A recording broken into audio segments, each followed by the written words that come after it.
Hébreux chapitre 11. Or la foi est une ferme assurance des choses qu'on espère, une démonstration de celles qu'on ne voit pas. Pour l'avoir possédée, les anciens ont obtenu un témoignage favorable. C'est par la foi que nous reconnaissons que le monde a été formé par la parole de Dieu, en sorte que ce qu'on voit n'a pas été fait de choses visibles. C'est par la foi qu'Abel offrit à Dieu un sacrifice plus excellent que celui de Caïn.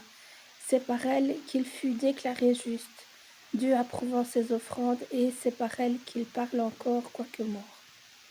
C'est par la foi qu'Enoch fut enlevé pour qu'il ne vit point la mort, et qu'il ne parut plus, parce que Dieu l'avait enlevé. Car avant l'enlèvement, il avait reçu le témoignage qu'il était agréable à Dieu. Or, sans la foi, il est impossible de lui être agréable, car il faut que celui qui s'approche de Dieu croit que Dieu existe et qu'il est le rémunérateur de ceux qui le cherchent. C'est par la foi que Noé, divinement averti des choses qu'on ne voyait pas encore et saisi d'une crainte respectueuse, construisit une arche pour sauver sa famille. C'est par elle qu'il condamna le monde et devint héritier de la justice qui s'obtient par la foi.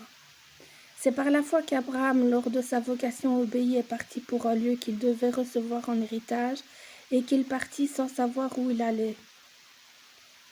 C'est par la foi qu'il va s'établir dans la terre promise comme une terre étrangère, habitant sous des tentes ainsi qu'Isaac et Jacob, les co-héritiers de la même promesse.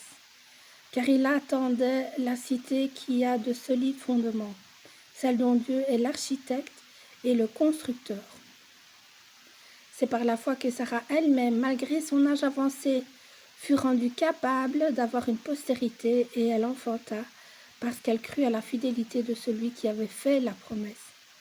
C'est pourquoi d'un seul homme déjà usé de corps naquit une postérité nombreuse comme les étoiles du ciel, comme le sable qui est sur le bord de la mer et qu'on ne peut compter. C'est par la foi qu'ils sont tous morts, sans avoir obtenu les choses promises, mais ils les ont vues de loin, crus et salués, reconnaissant qu'ils étaient étrangers et voyageurs sur la terre. Ceux qui parlent ainsi montrent qu'ils cherchent une patrie. S'ils avaient eu en vue celle d'où ils étaient sortis, ils auraient eu le temps d'y retourner. Mais maintenant, ils en désirent une meilleure, c'est-à-dire une céleste. C'est pourquoi Dieu n'a pas honte d'être appelé leur Dieu, car il leur a préparé une cité. C'est par la foi qu'Abraham offrit Isaac lorsqu'il fut mis à l'épreuve et qu'il offrit son fils unique, lui qui avait reçu les promesses et à qui il avait été dit « En Isaac sera nommé pour toi une postérité ». Il pensait que Dieu est puissant même pour ressusciter les morts. Aussi le recouvra-t-il par une sorte de résurrection.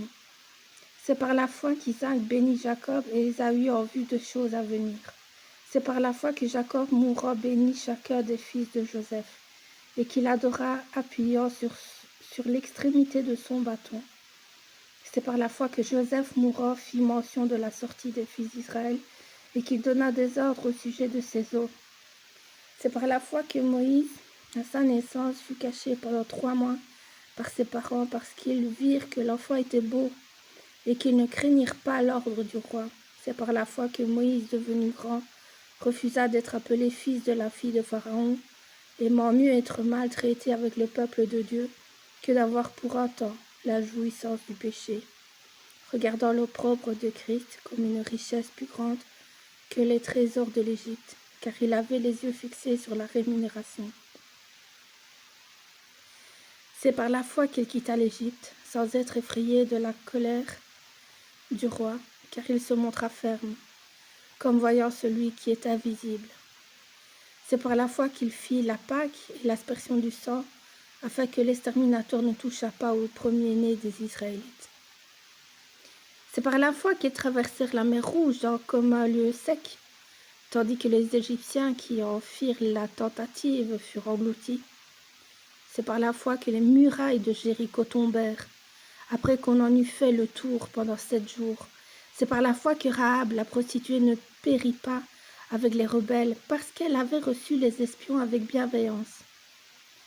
Mais que dirais-je encore, car le temps me manquerait pour parler de Gédéon, de Barak, de Samson, de Jephthé, de David, de Samuel et des prophètes qui, par la foi, vainquirent des royaumes, exercèrent la justice, obtinrent des promesses, fermèrent la gueule des lions, éteignirent la puissance du feu, échappèrent aux tranchants de l'épée, guérirent de leurs maladies, furent vaillants à la guerre, mirent en fuite des armées étrangères, des femmes recouvrèrent leur mort par la résurrection, d'autres furent livrés au tourment et n'acceptèrent point de délivrance afin d'obtenir une meilleure résurrection, d'autres subirent les moqueries et le fouet,